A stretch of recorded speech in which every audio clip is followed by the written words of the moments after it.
What's up, nation? Really appreciate each and every last one of you all. You know, when it's early in the morning, you got to figure out a way to get your coffee. And I found a Starbucks out here. And it's been a wonderful time out here in California, Oxnard, California. It's been a great deal. This is my first training camp that I ever been to as relates to the Dallas Cowboys. So there are a lot of growing pains, and thank those who understand. Now, I love feedback. That's how you live in life. You get feedback, critical analysis, and things like that. And some people don't like the live stream. I'm hearing that the quality is not that great. I think day 2 quality wasn't that great. I think day 1 quality, as far as the live stream, I had the look blocked there, the image there that was covering up most of the things.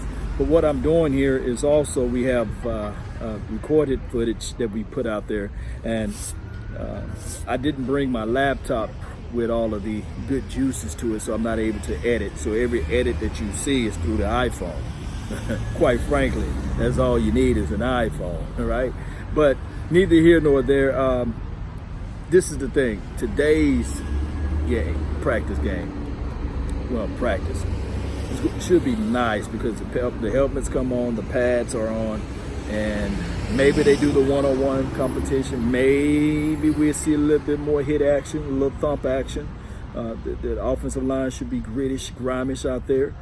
We should get some of that good footage. And what I'm going to do is I'm going to do a mixture of live stream as well as the video recorded sessions.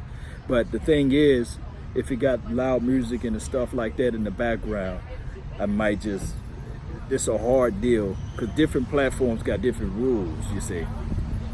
And whereas on Facebook, they may be a little bit more lenient. On Instagram, they super lenient. And then on YouTube, you can have a fraction of a second of somebody's else music in the background and they take your whole video down, or they can give you a copyright strike. So I'm looking at all of those things to see how we can make this thing better for everyone. But the reality of it, Cowboy Nation, it's still young. It's still young out here. I'm talking about the off season. It's still young. The guys that I'm really going to look for on these, hopefully it is a one-on-one drill, will be the John Vea Johnson, the Guyton kid, number 83. And we want to see if whether or not number 11, Reggie Davis, can actually do something out there as it relates to catching the ball when somebody is against him. Now, a lot of those catches that we saw was against air, and we know that air is horrible, right? The only time air can win is when the wind is blowing real hard. So, but what we want to do is get these guys to be comfortable throwing their balls, throwing the passes, those deep and intermediate passes. We want them to get comfortable because you don't want the quarterbacks to be out there thinking. You want them to go through the process real smooth. And also, happy birthday, Dak Prescott. Very, very, very wise guy, man. Wise guy. And all he's going to do is get better. For all of the people that just don't like Dak Prescott, just know that he's going to get better. I mean, I wouldn't rather, look, for this team and for what Dak Prescott brings to the table, I wouldn't want anybody else to be under center. I'm telling you guys the truth. It's a lot of pressure playing for the Dallas Cowboys. And I know I get a lot of people saying, hey, Pat Mahomes will be able to do this, or Baker Mayfield. You got to be sharp as a tack. And then on top of that, you got to understand that all of the news pressure, the media, look, we're not just out here playing against Dallas Cowboys versus a team.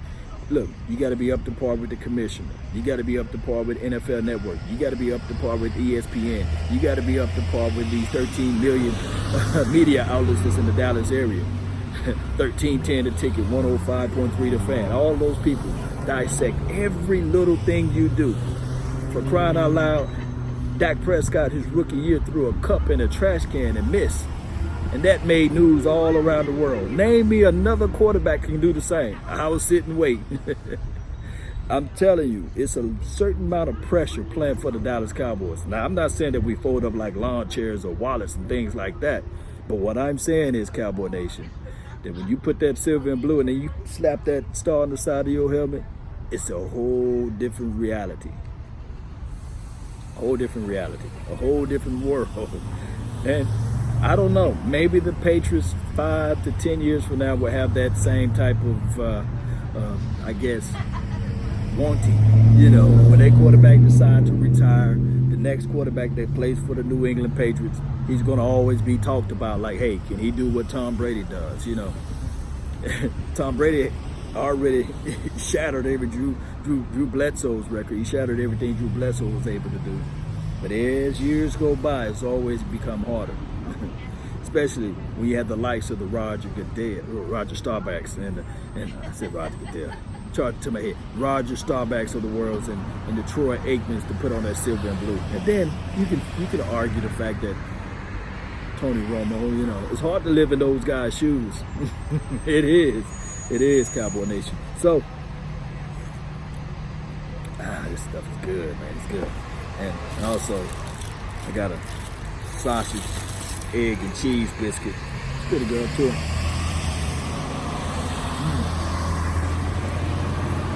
Gotta get the protein back in me. You know how I go? Miss Mama cooking. But as you guys can see, California is really nice, beautiful city. Beautiful city that I'm in. But California, the state is nice as well. It's such a long state.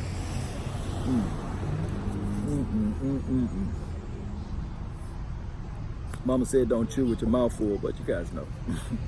Mama said. But Cowboy Nation, I really have to say this.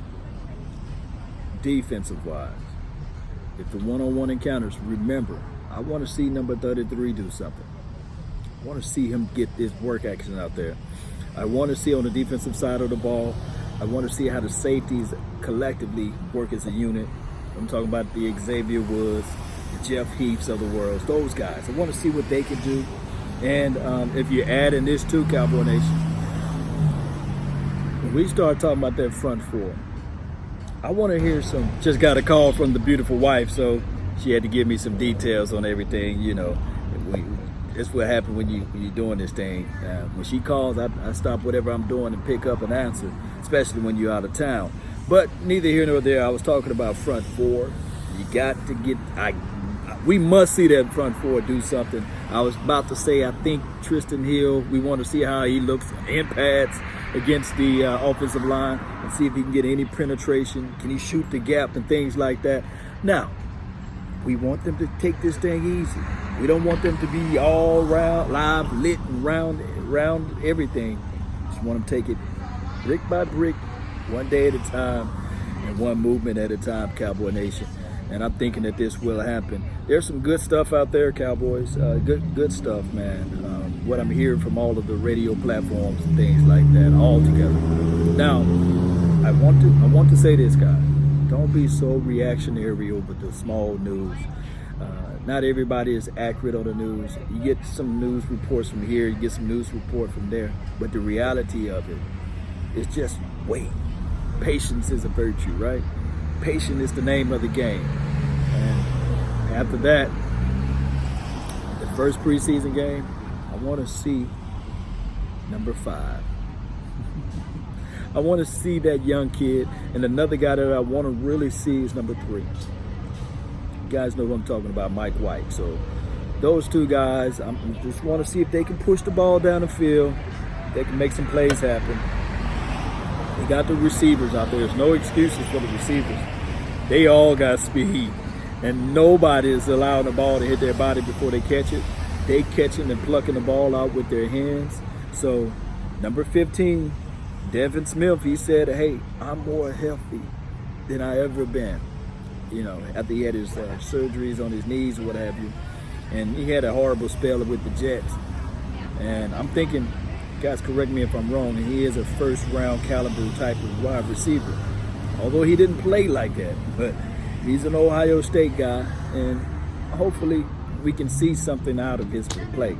Not saying I'm a guarantee that he's going to make the team, but we're just going to be looking for number 15.